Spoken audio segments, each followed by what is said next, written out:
Selanjutnya, MOU Bank Aceh dengan pengembang Indonesia yang akan langsung ditandatangani oleh Ketua Pengembang Indonesia Ibu Fani Zuhra bersama Bapak Muhammad Syah.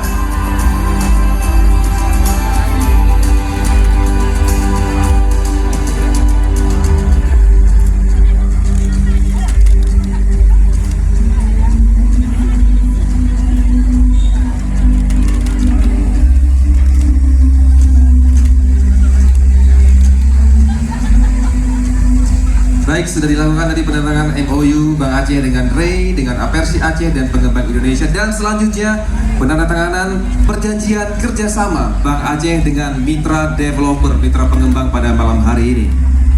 Kita akan lakukan sesi ini secara bersama-sama. Nanti kita beri aba-aba untuk membuka mapnya. Baik, kita mulai. Siap Bapak-bapak? Siap ya?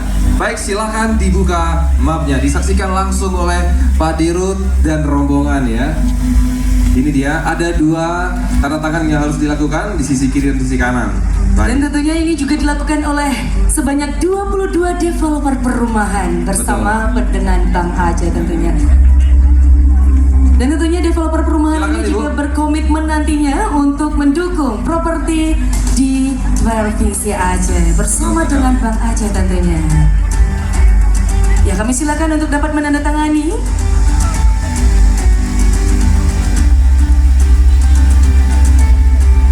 Dan juga penandatanganan perjanjian kerjasama ini juga Yudi juga ditandatangani oleh para kepala cabang dari Bank Aceh cabang kantor Betul, dan utama juga menjadi simbol bahwa Bank Aceh siap menjadi mitra pembiayaan bagi masyarakat yang ingin memperoleh rumah impian. Benar. Baik, terima kasih kepada rekan-rekan developer dan bapak-bapak sekalian. Kami persilakan untuk kembali ke tempat yang